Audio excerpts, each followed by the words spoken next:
Hi, students. Welcome to our first online art project. This project is going to be a colored pencil project, as it's stated. Um, Hopefully, you've already read through the little paragraph I had before you clicked on this video discussing art concepts and how we use art concepts or artists use art concepts to make their visual art. Like line and value for the drawing project, we're actually going to have 6 of them for this project. Also stated right before in the spot right before you click this video. Those are repetition, rotation, overlap, off the page, reflection, and translation. First one we're going to look at here is repetition. Here in this artwork that you see is Andy Warhol's green Coca-Cola bottles he made by printing them. You can see he just repeated the Coca-Cola stencil or bottle over and over again to create the artwork. He fills up the page. He repeated that Coca-Cola bottle so many times that it pretty much is the whole artwork, except for the Coca-Cola logo at the bottom there.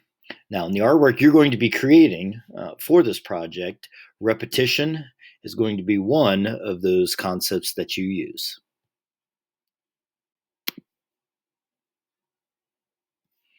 And students, what we have here is our next word, and it is rotation. With our project, you are also going to be using the concept of rotation, where we will rotate an object to make your artwork. But what I want to show you in this particular artwork, how this artist is Marcel Duchamp, and this is a figure descending a staircase. Kind of see that there is a figure in there. It's very abstract, but what I want you to notice is how shapes are similar and rotate around. If you can see my pointer here, you can see a shape that's very similar to this thing here, and it kind of rotates around. You could even say that with line. Some of the lines you see in here that he uses, and see how they are not exactly symmetrical. They're not in the same plane, but they kind of rotate around to create motion in this particular artwork. That is one thing that artists will do for rotation, is to create motion or to create movement in their artworks. Okay, students, next up is overlap or overlapping. Here in this Francisco Goya painting, you will see several figures here off to the right. The artist paints these figures as if they are overlapping to give the illusion that this figure in front is closest to us.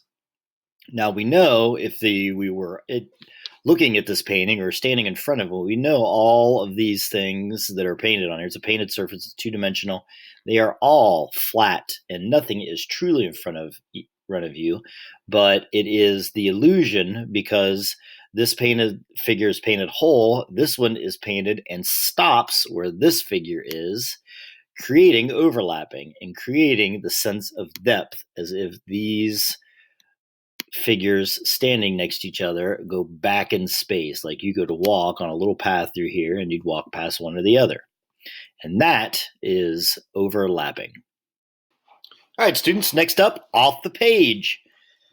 I have 2 images here, one from Jacob Lawrence and one from artist George Bellows, who grew up in Columbus, Ohio. A Columbus artist. These two, one of these paintings shows a lot of off the page, and the other not so much. So off the page, the concept, what it does, and this is what I want you to see the most, is it makes the picture plane larger than it really is visually. So if you look at Jacob Lawrence here, his figures here are not off the page. They're very in the middle of the painting, very focused. Your eye, when you look at this, does not leave much from inside of this area. The stuff around the outside edge, almost like a frame, and keeps you focused on the middle of this painting. as opposed to George Bellows down here, who you do have a center focus with the two boxers here in the middle, but all these people around, and they go from one direction to another. I'll put a little arrow there. This is the way your eye goes when you're looking at this. First, you're going to see the boxers, almost a bullseye there, but then your eye is going to start moving because the crowd, they have these images, or the crowd is drawn going off the page. There's some people here, there's some people here, also in the background there and there. And the thing I like most about this kind of concept of using off the page is that it's almost like a viewfinder for a camera. When you look through the viewfinder of a camera, you got your phone up and you're taking the picture and you're looking at what the image is, what the camera's picking up, and trying to fit it inside of the area that you're taking the picture. And you could pan right, you could pan left, and you can change the viewfinder there to pick up the image. And that's kind of what off the page is. It makes it larger. You know, the viewer knows by looking at this image of George Bellows that there's more stuff on either edge. You could probably look up, you could probably look down. As opposed to the off the page for the Jacob Lawrence, there is not much. You know what's in this painting, and you know it's here in the middle. It's almost a different type of focus when you're looking at visual art. Okay, last but not least, we have reflection and translation. You can see an example of reflection here with the two arrows where they are face to face. So you have the first arrow here, and then it is flipped over, creating a reflection of that first arrow. So you can see the line of symmetry here. So this arrow and this arrow are reflected from each other using this line of symmetry there. So when you're doing this object in your artwork, if this arrow was yours, you would draw it, then flip it over and draw it again, and that would equal reflection.